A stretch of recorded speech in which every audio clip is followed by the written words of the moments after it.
오늘은 천년왕국과 흰 보좌 심판에 관한 20장의 이야기를 가지고 은혜를 나누겠습니다. 이 20장에는 제가 여러분들에게 노트해 주듯이 세 가지 핵심 키포인트를 좀 봐야 됩니다. 천년왕국의 첫 번째 천년왕국의 문제를 다뤄봐야 합니다. 후천년설, 전천년설, 무천년설 이 세 가지가 있는데 전에도 한번 다뤄보았죠. 그러면 후천년설은 뭐 거의 폐기처분해도 무방하지만 무천년설과 전천년설의 차이가 도대체 뭐냐, 이것에 대해서 다시 한번 알아봐야 되겠습니다. 그 다음에 이제 악에 대한 심판, 최후 심판이 있다. 근데 계시록에는 이제 자세히 살펴보면 악의 실체들이 등장하는 순서와 심판받는 순서가 다르게 나타납니다. 악의 실체들은 용언 12장에서 짐승과 거짓 선지자는 13장, 음료로 상징되는 바벨론은 16장, 17장에 등장하면서 멸망하는 순서는 제일 뒤에 등장한 바벨론이 18장에서 멸망하고, 그 다음에 두 번째 등장한 짐승과 거짓 선지자가 19장에서 멸망하고, 그 다음에 오늘 20장에서 드디어 사탄, 옛뱀, 용으로 알려진 이 마귀가 드디어 멸하여지는 것을 우리 보게 된다. 이런 점을 좀 살펴봐야 된다. 그 다음에 천년왕국의 이제 시기 문제를 좀 다루고자 하는데, 요거는 조금 이따 정리할 때 제가 좀 해드릴 테고, 우선 내용부터 좀 보겠습니다. 1절부터 3절까지는 이제 드디어 용이 잡힙니다. 그죠? 2절에 보니까 용을 잡으니 그 녀석이 옛뱀, 이게 누군가요? 왜 옛뱀이라고 그랬을까요? 저기 에덴 동산 때 하와를 꼬시던 이 녀석이라는 것을 우리가 유추할 수 있어요. 그래서 옛뱀이라고 한 것이죠. 그러니까 하와가 누구 꼬드김에 넘어갔냐면 이 옛뱀, 즉 뱀으로 화한 용, 사탄, 마귀에게 꼬임을 당했다, 이렇게 보는 것입니다. 마귀와 사단이라 잡아서 결박을 해서 1000년 동안 이제 가두게 되는 겁니다. 그게 이제 사단의 결박입니다. 그러니까 그 1000년이 문자적으로 딱 1000년이냐 그렇게 보면 안 되고, 10절에 보면 영원한, 10절에 보면 그 10절에 유황불못이 등장하는데, 그러니까 1000년 동안 감옥에 가둔다 하는 것은 영원한 감옥에 가둔다라고 봐야 됩니다. 자, 여기서 이제 전 천년설 주의자들은 사탄이 활동하는, 지금은 천년왕국이 될 수 없고 결박되어 천년 동안 활동을 금지당한 이 기간이 천년왕국이다, 그렇게 얘기하는데, 이걸 좀 정리 좀 해봅시다. 자, 요거는 이제 그림으로 잘 요렇게 봐야 돼요. 자, 여기가 이제 예수님이 부활로 함께 교회가 시작됐어요. 그죠? 예수님 부활과 함께 교회의 시대가 열렸어요. 그러면 여기가 이제 파루시아, 여기 이제 재림 하는 거예요. 재림이 있단 말이에요. 그럼 재림 직전에 여기부터가 이제 종말이라 칩시다. 어느 시점인지 모르지만 또 도표를 치면 종말 끝에 가서 일어나는, 재림 직전에 일어나는 전쟁이 뭐예요? 아마겟돈. 그죠? 아마겟돈 전쟁이다. 그렇게 보는 거예요. 그런데 무천년주의자들은 여기부터 요 재림까지를 우리가 무슨 시대라고 그래요? 교회 시대다. 교회 시대다. 그러니까 무천년주의자들은 교회 시대를 이걸 천년왕국이라고 하는데, 천년왕국이래요. 전체를. 그러니까 이렇게 되면 시작을 부활부터 하는 거죠. 부활. 예수 그리스도의 부활로부터 하여튼 교회 시대가 시작되고, 꼭 문자적으로 천년이 아닌 예수님이 올 때까지 그 기간을 천년왕국이라고 그러고, 지금 우리가 이 안에서 뭔가요? 주님과 함께 이때 사탄이 패배했다고 합니다. 패배해서 이 사탄의 힘을 전혀 쓸 수 없고, 좀 성도들이 현재 왕노릇한다라고 보는 거예요. 이게 무천년설의 핵심이에요. 그럼 전천년설은 뭐냐? 전천년설은 재림 이후에 문자적으로 이게 오늘 최후 심판에 관한 몇 장이죠? 20장 일어난다는 거예요. 최후 심판 바로 직전에 일어나는 일들이 있는데, 이제 보세요. 요때 와서 천년 동안 사탄은 어떻게 돼요? 무저갱에 빠진다. 무저갱에 빠진다. 요것을 최후심판, 예수님의 재림부터 최후심까지 천년 동안 기간을 천년왕국이다라고 주장하는 것이 전천년설이란 말이에요. 전천년설. 전천년설이다. 그러면 전천년설주의자들은 자신들의 이론의 출발을 어디로 해요? 재림을 기준해요. 이때의 무저갱인데, 이때 성도들을 왕노릇한다. 그런데 요 끝에 가서 잠깐 사탄이 잠깐 놓인다. 임시 해방, 일시적 해방을 한다. 일시를 해방하고, 오늘 전천년설주의자라면 두 번째로 사탄이 일시적 해방이 되니까 무슨 전쟁이 벌어져요? 곡과 마곡 전쟁입니다. 이 곡과 마곡 전쟁을 통해서 이제 또 심판한 거죠. 최후 심판을 하는데, 요때 한번 재림할 때 부활했죠, 그죠? 요때 한번 부활했어. 요걸 첫째 부활, 요거를 둘째 부활이라고 하는 거예요.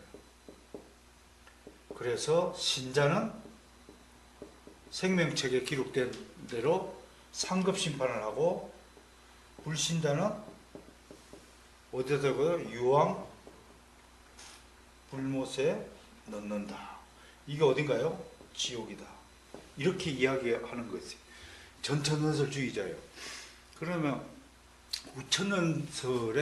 후천년설주의자들의 단점이 뭐냐면, 재림 이후의 상황을 잘 설명이 안 돼요, 이거는.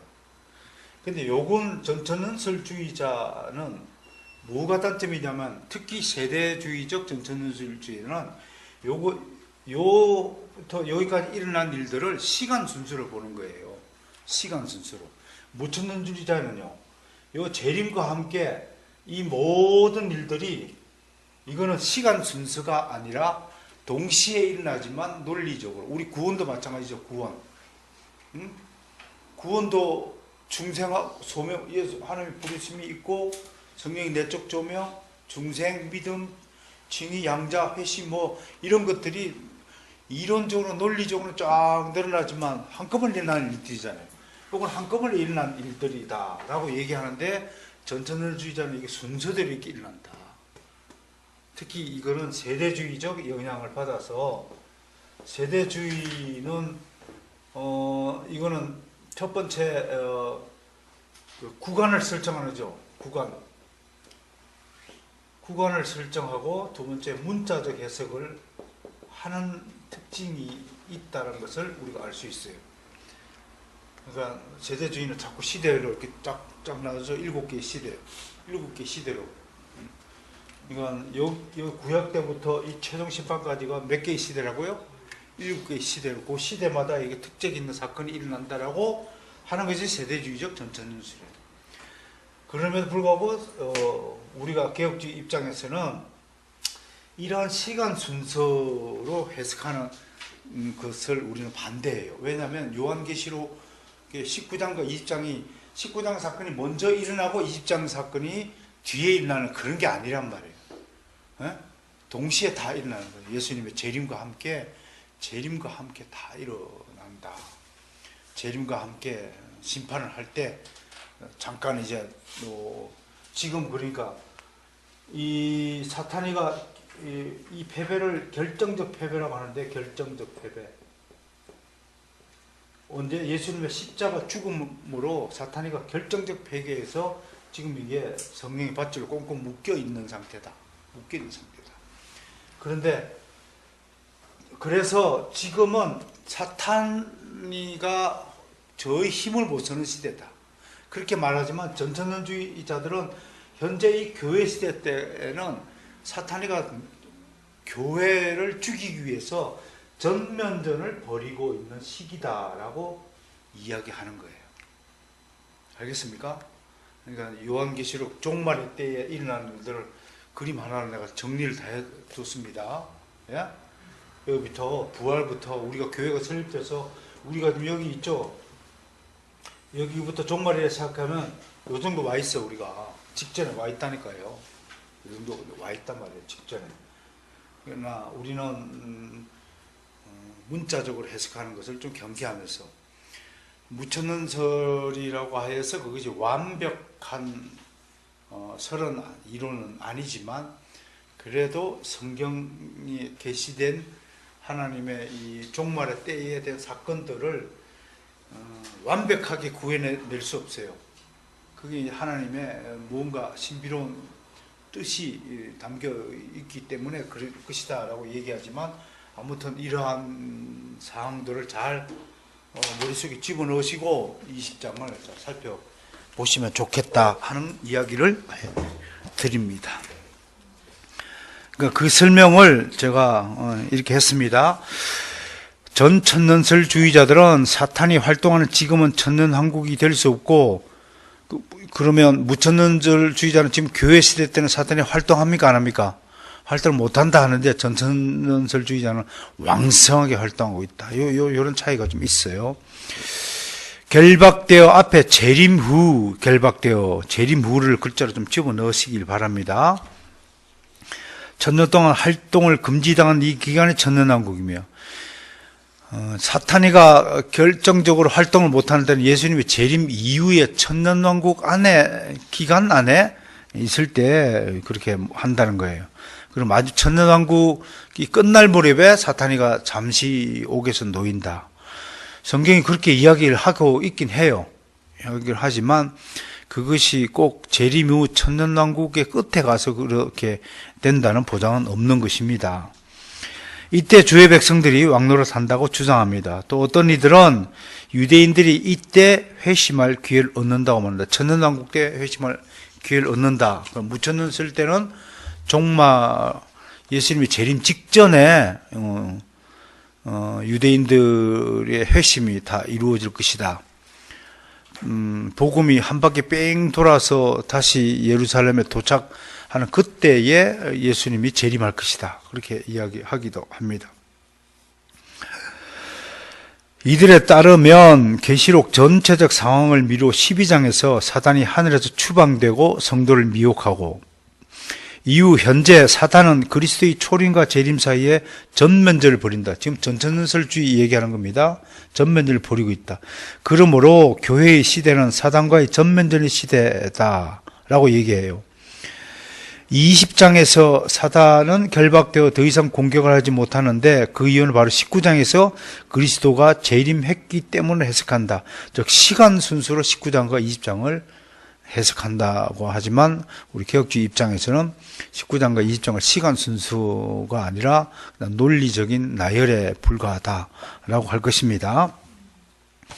자, 두 번째 4절부터 6절까지 드디어 이제 천년왕국 이야기가 나옵니다. 이때 4절에 보니까 또 내가 보좌들을 보니 거기 앉은 자들이 있어 심판하는 권세를 받았더라. 보좌가 단수가 아니라 복수가 나오죠. 성부 하나님과 성자 하나님의 보좌 두 개니까 복수를 사용하고 있다라는 겁니다. 또 내가 보니 예수를 정언함과 하나님의 말씀 때문에 목배임을 당한 자들의 영혼들과 또 짐승과 그의 우상에게 경배하지 아니하고 그들의 이마와 손에 그의 표를 받지 아니한 자들이 살아서 그리스도와 더불어 천년 동안 왕노릇하니 그 나머지 죽은 자들은 그 천년이 차기까지 살지 못하더라. 이는 첫째 부활이라. 이 첫째 부활에 참여하는 자들은 복이 있고 거룩하도다. 둘째 사망이 그들을 다스리는 권세가 없고 도리어 그들이 하나님과 그리스도의 제사장이 되어 천년 동안 그리스도와 더불어 왕노릇하리라. 요 4절과 6절 보면은 재림 후에 아무튼 천년왕국이 있는 것으로 이야기하고 있긴 해요. 그러나 이 천년왕국이 문자적으로 우리가 해석하는 천년왕국은 아니어야 한다라는 것을 다시 한번 말씀을 드립니다. 그래서 그 뒤에 보면 지금 제가 칠판에 설명했던 전천년설과 무천년설의 차이점을 알 수 있습니다. 자, 무주갱이 뭐냐면 전천년설은 기준이 어디부터라고요? 재림 이후. 그게 밑줄 거예요. 전천년설은 재림부터 한 번 더 따지는 거예요. 재림부터. 무천년설은요, 주님이 십자가에 죽으시고 3일 만에 부활하신 것으로부터 천년을 따져요. 그러니까 지금 전 천년설에 따르면 사탄이 어디 있어요? 무저갱에 갇힌 거예요. 무저갱. 임시 감옥이죠. 지옥과는 다른 감옥입니다. 무저갱. 사탄 임시로 가뒀다라고 주장하고, 무천년설주의자는 사탄이가 치명타를 입었다, 그렇게 얘기하는 거예요. 그 다음에 기간 해석하면 재림 후 문자적 천년이지만 무천년설은요, 초림에서 재림까지 상적 기간이다, 그렇게 말하는 거예요. 그 다음에 만국을 미혹할 때 지금은 활동이 재림 후에 활동이 금지가 됐죠, 그죠? 재림 전에는 교회 전면전을 치르고 있어요. 그러나 무천년설에서는 지금 교회 시대 때 계속 하나님을 대적하고 성도들 핍박을 하지만 결정적인 사탄의 우두머리가 결정적으로 패배해 있으므로 그들 조무래기들이 아무리 난리를 피우고 교회를 피배해도 그들의 시도는 실패로 돌아갈 수밖에 없다라고 이야기를 하는 거예요. 왕노릇을 언제 하느냐? 전천년설은 사탄을 무저갱에게 결박해하고 집어넣은 다음에 임시 감옥에 집어넣은 다음에 왕노릇한다라고 이야기한다면 우리는 죽은 후 하늘나라, 우리가 죽으면 어디 가요? 하늘나라에 가니까 하늘나라에서 왕노릇한다, 그렇게 말하는 거예요.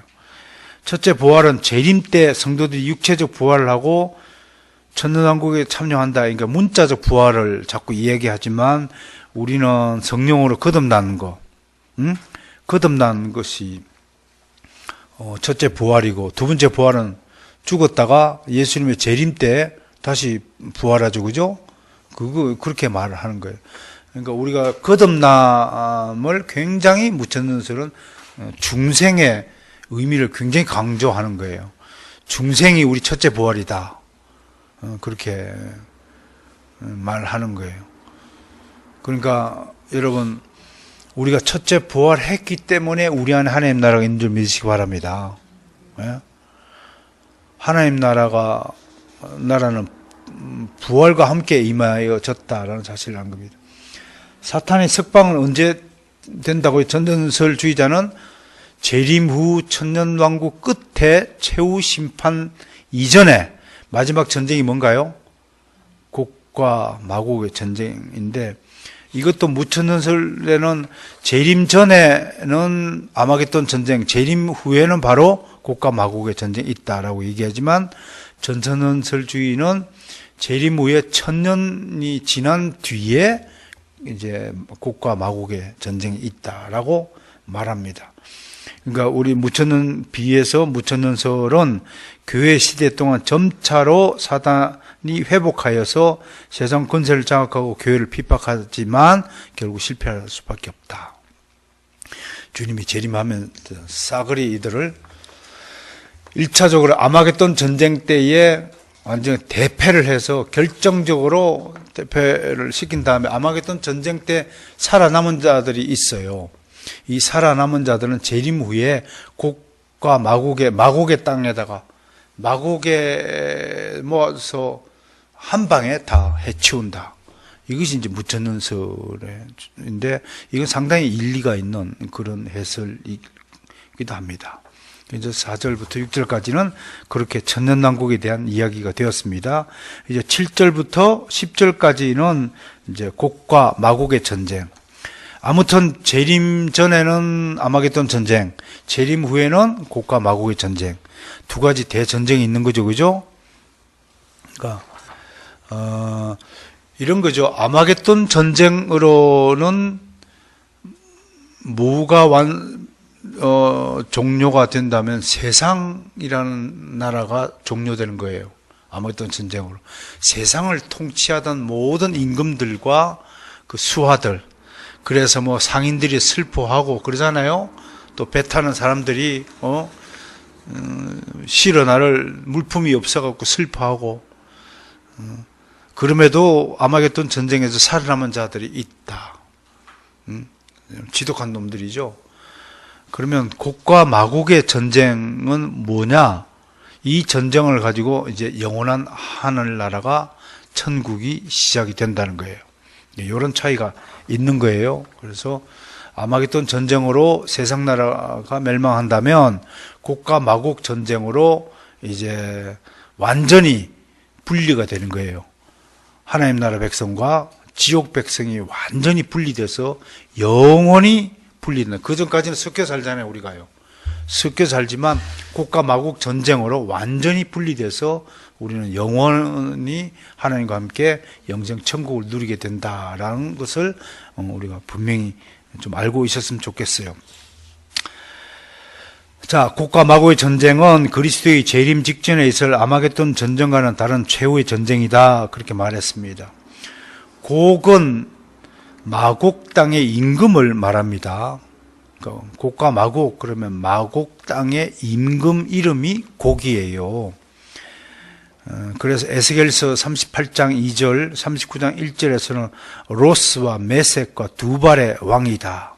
마곡 땅에 있는 도시 이름들이 로스요, 메섹이요, 두발인데, 이 로스를 뒤에 보면은 이제 러시아라고 말하는데, 저는 보기엔 근거는 별로 없어요.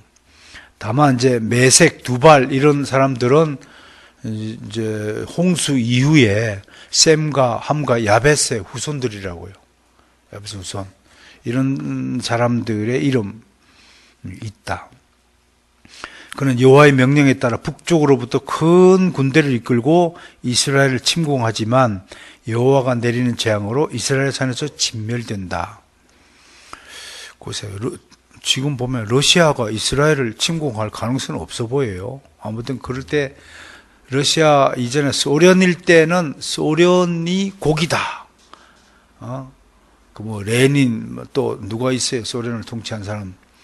스탈린, 또 후르시초프, 또 여기 이마에 있는 사람 누구죠? 이마에 지도에 그린 사람 고르바초프 참 있잖아. 그 이제 마지막으로 소련 연방이 해체해야 되고, 그 다음에 누가, 러시아하고 이제 나라가 쪼개졌잖아요. 그 러시아 누가 말했죠? 예일친인가요? 네, 그런 인물들이 기억이 나네요. 자, 곡이 누구인가에 대한 논란은 계속된다. 에스겔서 38장 17절은 곡을 이스라엘의 이전 선지자로 언급합니다. 일반적으로는 이스라엘 주변 국가들을 상징하는 것으로 봅니다. 또 한편 70인역에서는 민수기 24장 7절에 있는 아각의 자리에 곡을 집어넣고 있고요. 또 아모스 7장 1절에 보라 곡 왕은 황충이다 라고 상징적으로 이렇게 번역하고 있고요. 또 어떤 사람은 곡이 구약의 적 그리스도이며 그가 바로 수리아의 안티오크 4세, 이 예루살렘 성전에 돼지를 풀어가지고 유대인들이 분노를 샀던, 그래서 이 별명이 뭐라고요? 에피파네스. 에피파네스가 무슨 뜻이라고요? 미친 개. 미친 개. 에피파네스. 완전히 유대인들의 자존심을 깡그리 무너지게 한 거죠. 예루살렘 성전에 돼지를 풀어놨으니 유대인들이 제일 싫어하는 동물이 돼지잖아요. 굽이 갈라진 동물이니까. 지금도 돼지고기 안 먹죠? 안 먹을 거예요. 그렇게 맛있는 삼겹살을 못 먹으니 참 불쌍한 거야. 그렇죠? 그러나 이것도, 이런 해석도, 이 세대주의자들의 해석들, 시대가 지나가면 다 달라지는 거죠. 세대주의자는 로스는 러시아하고 메세가 모스크바고 곡은 소련의 통치자인 스탈린을 의미한다. 그런데 그것도 한때 지나갔어요. 지금은 또 중국의 시진핑이 또 이제 곡이 됐어요. 어떤 유튜브를 보니까 뭐 여자 선지자가 나와가지고 하는데, 그 왜 좀 그 선지자 노릇을 하려면 생긴 것도 좀 받쳐줘야 될 텐데, 생긴 게 사기꾼이야. 그러니까 이렇게 제멋대로 막 이렇게 떠드는 거, 예언을 함부로 남발하는 이런 사람들 때문에 교회의 이미지가 흐트러지고 이런 것은 참 안타까운 거죠. 원래 이제 마곡이란 이름은 야벳의 아들 이름이에요. 그래서 바벨탑 사건 이후로 언어를 혼잡케 하니까 온 지면에 이것들 흐트러졌잖아요. 그럴 때에 이제 셈의 아들이 5명, 함의 아들이 4명, 야곱의 아들이 몇 명인가요? 7명인가 될 거, 7명. 이 7명의 이름들이 민족이 동방으로 흙 그 위에 있는 호수가 뭔가요?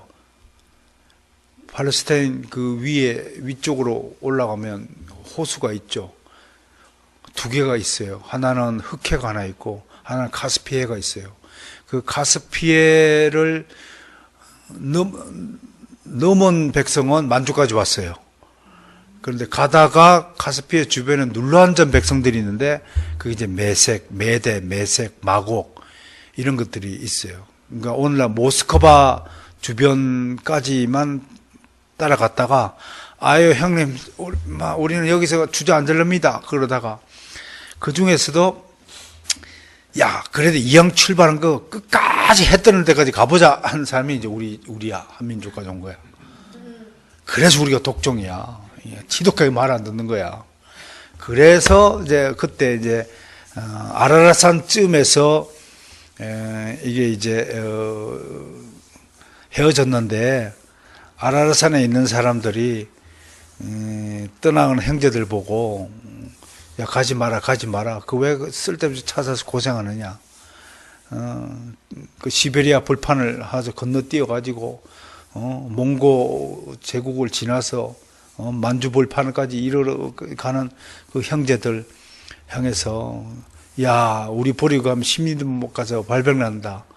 그래서 이제 아리랑이라는 노래가 유래가 되었다. 이렇게 해석하는 또 한 측면이 있는데, 그럴싸하기는 하지만 아리랑을 아라라산을 넘어간다. 그렇게 얘기를 하지만 그럴싸하긴 하지만 아무튼 근거가 없으니까 학자적인 입장에서는 뭐 그렇게 말을 하고 싶긴 하지만 뭐 근거가 없으니까 그렇게 맞다라고 얘기할 수 없죠. 아무튼 재미있는 추론 중에 하나다.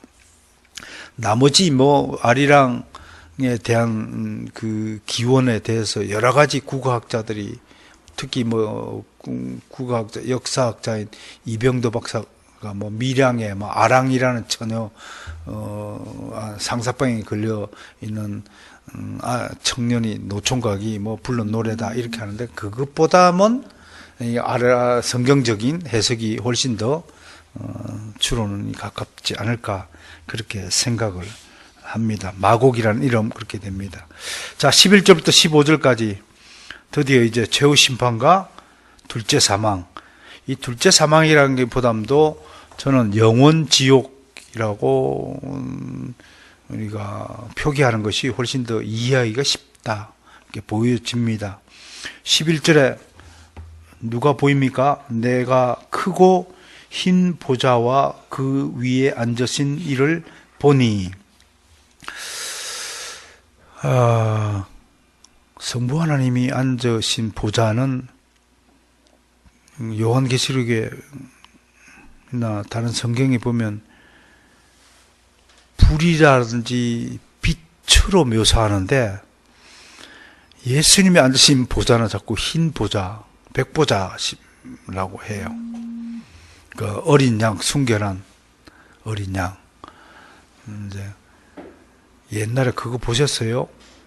중세 때는 예수님의 피를 붉게 그리지 않고 하얀색으로 그린 그림도 있습니다.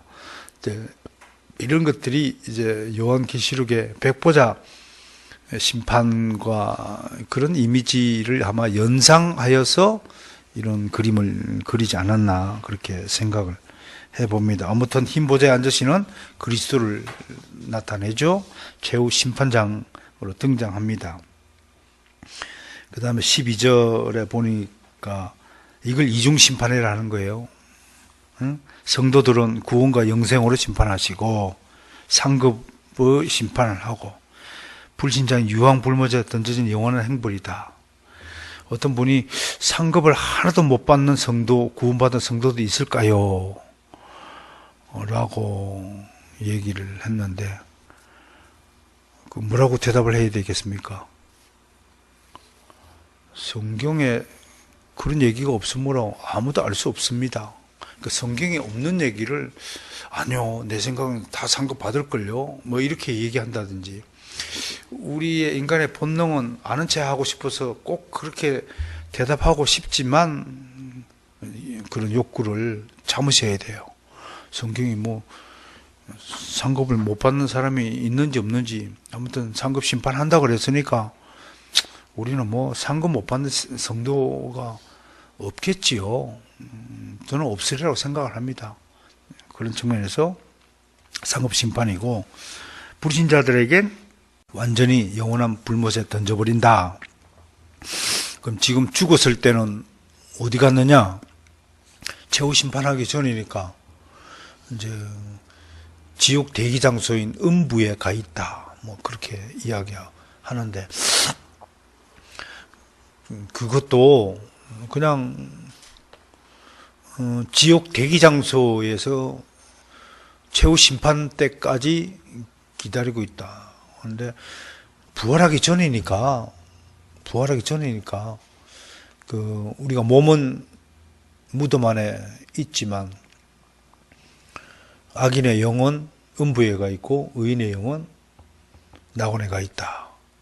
그렇게 우리가 성경이 이야기하는 대로 답을 해야 되겠습니다. 13절 15절까지는 행위심판에 관한 이야기가 이루어지고 있습니다. 자, 바다가 그 가운데서 죽은 자들을 내주고 또 사망과 음부도 그 가운데서 죽은 자들을 내주매 각 사람이 자기의 행위대로 심판을 받고 이거는 뭔 심판인가요? 행위 심판은 무슨 심판인가요? 우리는 상급 심판이지 행위 심판이 아니에요. 그러면 이건 뭔가요? 지옥에도 아마 등급이 있나 보다. 등급이 있는 것으로 이렇게 봐야 됩니다. 결국 생명책에 기록되지 못한 사람들은 뭐 이런 행위 심판을 받게 되는 것이고, 결국은 불못에 들어가게 된다라고 하는 것입니다. 그러면서 오늘 마지막으로 사탄의 활동에 대해서 좀 우리가 좀 알아보는 시간을 가져야 됩니다.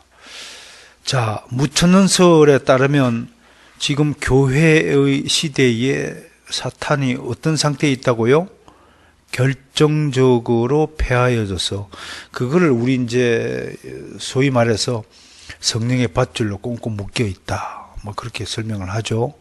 그런 전천년설주의자들은 아니다, 오히려 교회 시대 때 사탄이가 가장 왕성한 활동을 하고 있다, 교회를 쓰러뜨리기 위해서. 그렇게 얘기하고 있는데, 우리는 개혁신학적 입장에서는 아직 우리가 안 죽었잖아요. 육신의 생명이 있는 날까지는 사탄의 그 졸개들, 사탄의 추종 세력들과 이제 싸우는 거예요. 이미 대장들은 예수님의 십자가 죽음으로 사탄이가 완전히 패배했다고 보는 거예요. 죽음과 부활, 십자가 죽음과 부활로 사탄은 더 이상 활동할 명분도 없고, 다 값을 치렀는데, 아니 다 치렀는데 뭐 또 요구할 게 뭐 있어요? 사탄이는 전혀 우리에 대해서 요구할 권한이 없어요. 그런데도 세상 사람들, 악인들이 있잖아요. 마귀의 자녀들이 남아 있잖아요. 그 마귀 자녀들에 의한 핍박은 계속된다. 그거를 언제 심판해요? 아마겟돈 때 심판하는 거예요. 아마겟돈 심판, 1차로 심판하는 거예요. 그리고 예수님 재림해요. 그리고 재림하는데 아마겟돈 심판에서 살아남은 자들이 있잖아요. 그거를 마곡 지역에 쏙 한꺼번에 끌어모아서 결단 내는 거라고요. 그리고 결단 내어서 그때 악인들, 그때 사단과 짐승과 적그리스도와 거짓 선지자와 함께 악인들, 우리를 핍박하던 세상 사람들, 예수 믿지 않는 불신자들을 전부 그때 집어넣는다. 이렇게 이제 정리가 된다는 거예요. 그러니까 우리가 요한계시록의 이 심판의 내용에 대해서 요 정도만 좀 지식을 가지고 있어도 정리가 될 거예요. 너무 헷갈려하지 마시고. 그래서 이걸 가지고 뭐 요한계시록 가지고 세대주의적으로 해석을 하고 막 겁을 주고 막 지금 네가 그러게 있을 때가 아니다 뭐 하고 지금 사탄이가 완전히 너를 지금 뭐 한다고 그러는데, 지금은 사탄이가 활동할 수 있는 여력이 없어요. 그러니까 전적으로 우리가 인간이 전적으로 타락했듯이 사탄은 전적으로 패배를 했기 때문에 없어요. 다만 주님의 재림 때에 잠깐 놓였어요. 왜 놓이느냐? 곡과 마곡 전쟁이 이끌려고.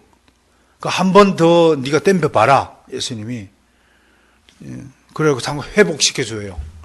회복시켜주니까 이게 회개할 생각 안 하고, 그 영화에서도 주인공하고 막 싸우다가 주인공이 이제 봐주려고 그러면 회개하고 잘못했다 그러면 살을 텐데, 꼭 주인공이 돌아서면 뒤에서 확 칼을 들어가고 찌르려고 하잖아요. 그 장면하고 꼭 같은 거예요, 지금. 근데 예수님이 그거 다 아시고 봐주거든요.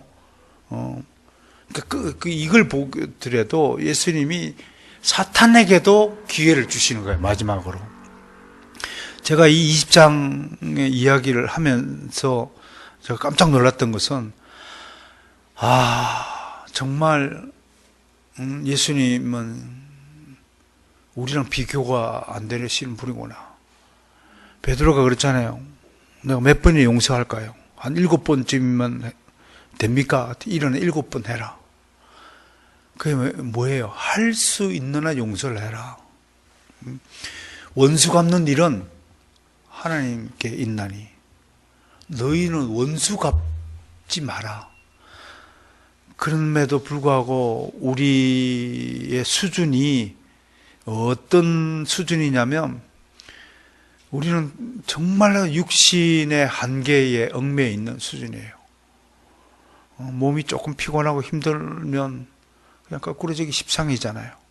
그리고 내 마음에 안 드는 놈은 무조건 미워하잖아요. 그러니까 주님한테는 이런 게 없잖아요. 이런 게.